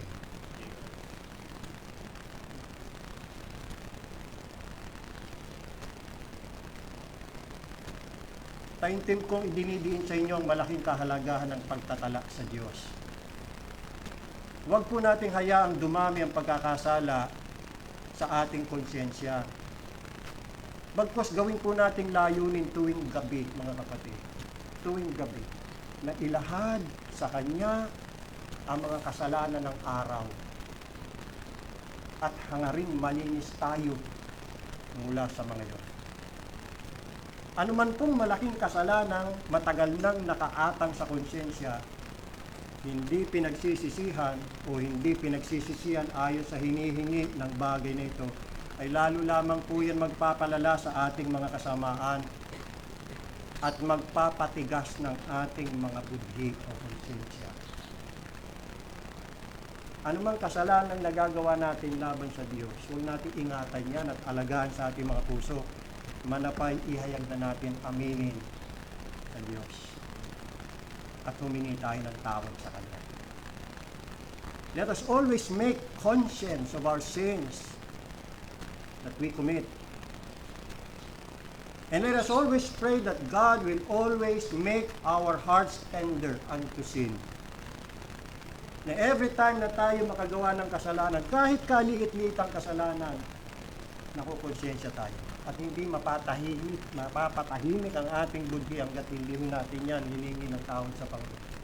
Kahit na yung maliit lang na pagsuway, kahit maliit lang na kasalanan, dapat handa tayong i-confess yan sa Panginoon, hingi natin ang Kanyang kapatawaran, agad-agad.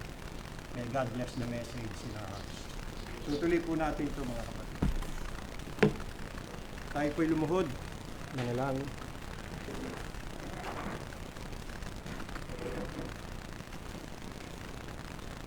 Dakilang Diyos, Ama, maraming salamat po sa iyong mga salita na aming natunghayan. Salamat ipinaliwanag niyo sa amin ang kahulugan at kahalagahan ng repentance. Salamat sa tulong ng banal na Espiritu na nagbibigay sa amin ng liwanag. Oo, Panginoon, salamat po. Salamat sa kapatawaran ng aming mga kasalanan. Salamat sa aming Panginoon Kristo na sa pamamagitan niya ang kapatawaran ng aming mga kasalanan, aming natamo at buhay na walang hanggan. Salamat, O Diyos, na kahit kami ay guilty sinners, deserving death, deserving hell, ay pinatawad po ninyo sa pamamagitan ng aming Panginoon tagapagligtas na si Jesucristo na namatay sa krus ng Kalbaryo upang sa kanyang dugo na nabuhos sa krus ay mapawi ang aming mga kasalanan. Maraming salamat. Salamat, Panginoong Diyos, at hindi niyo na ibinibilang ang aming mga kasalanan at wala nang kahatulan pa ang mga na kay Kristo Jesus. Purihin kayo, Panginoong Diyos. Gayunpaman, kami patuloy pa rin nakakagawa ng kasalanan. Dahil kami narito pa sa makasalanang kalikasan, narito pang laman, at yung lamang yan, na walang nananahang anumang mabuti, ang dahilan kung bakit hindi namin magawa yung dapat namin gawin at nagagawa namin yung hindi dapat namin gawin. Kapag ganyan nangyari, Panginoong Diyos, lagi nyo kaming bagabagin sa mga kasalanan. Huwag nyo pong patatahimikin ang aming mga konsensya hanggat hindi namin ipinahayag, kinoconfess at pinagsisihan ang aming mga kasalanan at tinatalikuran, nilalayuan at nagbabalik loob sa inyo. Tulungan niyo po kaming makaiwas sa kasalanan, Panginoon. Huwag kaming magiging maligaya. Huwag kaming magiging masaya sa paggawa ng kasalanan. Bagkus madama namin ang godly sorrow. Matutunan namin na maging maligaya kapag kami sumusunod sa inyo. At ginagawa ko ano ang iyong kalooban at kung ano ang tama. Patuloy niyo kaming patawarin, Panginoong Diyos, sa aming mga kasalanan. Pagka kami po ay nagkakasala, Panginoong Diyos, hindi namin alam, mali ang aming ginagawa, pakilala niyo sa amin. Itama niyo po kami, ituwid niyo po kami, Panginoong Diyos. Pakilala niyo ang aming mga kasalanan at bagabagin niyo ang aming mga puso. Lagay niyo sa aming puso palagi, O Diyos, na sumunod sa inyo. Sisidlan niyo ng iyong takot ang aming mga puso upang kami huwag humiwalay sa inyo, Panginoong Diyos. At kami magtiis, magpatuloy, hanggang sa kami tubusin niyo mula sa katawang kamatayang ito. Tulungan niyo kami maging matapat sa aming Panginoong Hesus. Patuloy namin siyang paglilingkuran habang kami po'y nabubuhay dito sa lupa. Pinagpe-pray din namin salvation ng aming pamilya, ng aming mga anak, mahal sa buhay, mga magulang, mga asawa, mga kapatid. Mahabag din kayo sa kanila. Bigyan niyo rin sila ng pagsisisi upang magawa nilang makapag-repent sa kanilang mga kasalanan at pagkatapos makakita ng hope kay Jesus Christ para sa kanilang kaligtasan. Patnubayan niyo po kami lagi, Panginoong Diyos. Ingatan, patuloy niyo kami bigyan ng malakas at malusog na pangangatawan. Pinapanalangin namin ang may mga karamdaman. Mahabag kayo, Panginoong Diyos, kung inyong kalulugdan ay muling mabalik ang kanilang kalusugan. Muli silang lumakas kung makabubuti para sa kanila. Gayunman, bigyan po sila ng kaaliwan at pag-asa. Pananampalataya na manalig at magtiwala lamang sa inyong kagustuhan at kapasyan at kalooban. Pagpalain niyo ang aming sambahayan, patuloy niyo po ipagkakalob ang aming mga pangangailangan sa araw-araw. Sa inyong mga kamay, amin pong hinabilin ang aming mga sariling buhay. Maraming salamat po sa lahat ng kabutihan niyo sa amin. Pinupuri namin kayo, aming Diyos. Sa lahat ng pagpapala po ninyo. Ang lahat nito aming dalangin sa banal na pangalan ng aming Panginoong Hesus. Amen. Awitin natin ang doxology. Praise God from whom all blessings flow. Praise Him all creatures here below. Praise Him above the heavenly host. Praise Father, Son, and Holy Ghost. Amen. Amen. Amen. Maupo muna ho, bigyan daan natin ating mixing announcement. Una sa lahat, ating pong kinikilala muli ang ating mga panauhin. Salamat po. Andiyan ng relative ni Sister Wayne. Salamat sa inyong pagdalo. Ayan, nasa kapatid din po, Sister Wayne, kanyang bayaw. Patuloy natin pag-praise Kuya Nelson. Ayan. Yung mga na-stroke, si Brother Resty. Brother Jundel, di po natin nakasama kasi masama ang paklasa. Si Brother Jundel, linggo-linggo yan, dinadialysis. Twice a week. Kaya medyo po, payat na yung kanyang katawan. Ang panalangin ko, sana kung lulubin pa ng Panginoon, ma-extend pa ang kanyang buhay at makasama pa natin, sama-sama tayo maglingkod habang tayo narito sa lupa. Pero kung siya kukunin naman ng Panginoon, doon maglilingkod na siya roon mismo sa langit. Mas advantageous yun. Mas beneficial yun. Mamili ka. Buhay ka, maglilingkod, kasama ng mga kapatiran, kukunin ka na ng Panginoon doon. Kasama mo Panginoon doon. Ando ka mismo sa harapan ng Diyos, doon ka sumasamba. Diba? Maganda doon. Wala nang hirap. Tapos na, paghihirap natin. Pag nandun na tayo. When we all get to heaven, di ba? Kinanta natin kanina. What a day of rejoicing that will be. When we all see Jesus, we'll sing and shout the victory. Yun lang nga ating hinihintay habang tayo narito sa lupa eh. Yung pagbabalik ng ating Panginoon Jesus, o kung hindi naman, kunin na tayo. Yan lang naman hinihintay natin, di ba mga kapatid? Sino ba naman sa atin na may gusto pang manatili dito sa mundong to? Napakasama na ng mundong to. Hindi lang masama eh, puno pa ng kahirapan. Doon, wala nang hirap. Isipin yan, di ba mga kapatid? Yan ang pag-asa na mayroon sa mga nakay Kristo Jesus. Kaya ang ating kaisipan, huwag natin ilagak dito sa lupa. Doon natin ilagak sa itaas kung saan naroon ang Panginoon Jesus. Yan. Pero, habang nandito pa sa lupa, magpanalanginan tayo sa isa't isa. Tulungan natin mga kapatid po natin, may mga karamdaman. Sister Norma, napatigil po yung kanyang pagkikemo kasi dinudugo siya eh. Dapat yung pag kinikemo siya, walang bleeding. Dapat tigil nga, yung pagre-regla, tigil yun eh. Hindi, dinudugo siya eh. So, raraspain po siya. Pinapatigil yung kanyang pagkikemo. Kaya pag-pray natin, Sister Norma. Alalahanin natin mga kapatid natin na may mga sakit. Pag-pray natin sa Panginoon. Alright. At nagpapasalamat kami sa mga panalangin ng mga kapatid, sa aming mga anak, si Sister Nice at Sister Faith, nakaraos na ho, nakapanganak na ho sila. Yeah. Sabay ba yun? Feb 13 eh. Feb 13. Yeah. Isang normal, isang cesarean. Na cesarean Sister Faith eh. Pero salamat naman, nakaraos na. Salamat sa Diyos. So, nadagdagan na kami ng 2 apo. 5 na. At meron na kaming babaeng apo. So, 4 na lalaki, 1 babae. Malaki na ang aming pamilya, no? Puri ng Diyos. Ngayon ko lang na-realize talagang blessed ako na. Blessed kami ng Panginoon. Binless kaming mag-asawa. Kasi 7 anak namin eh. Dami no. Tapos dumarating mga po. Ang saya. Blessed kami, blessed. Salamat sa Diyos. Normal naman lahat. Wala namang problema. At mga nakabayad naman. May pambayad daw. May provision ng Panginoon. Okay, salamat sa Diyos sa blessing niya sa amin. Blessing talaga yung maraming anak eh. Nairaos namin yung mag-asawa sa awat biyaya ng Panginoon. Salamat sa Diyos. Masaya. Masayang maraming anak. Laki pamilya. Sa una lang, sa umpisa lang talaga mahirap.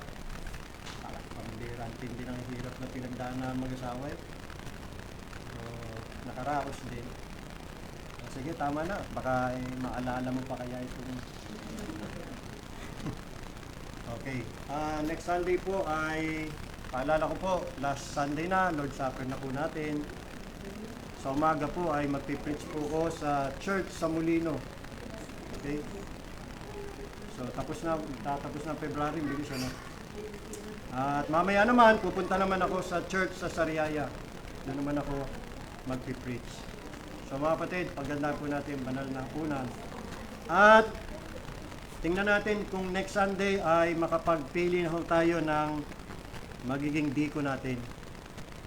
So ipag-pray po natin, magkakaroon tayo ng butuhan. Kung sino po yung tatawagin ng Panginoon na maging diakono, kailangan po natin ng diko. Ipanalangin niyo po. Pag-pray niyo po mga kapatid. Pero kayo po ang magpapasya, kayo po ang pipili. Pipili ang Diyos pa magitan ninyo. Manalangin tayo na mahirang yung tamang lalaki para sa opisinang yan or the office of the deacon. Panalangin po natin. Alright, so yun lang po. Maraming salamat. Magandang umaga po. Pagpalain tayo ng ating Panginoon Diyos. God bless you.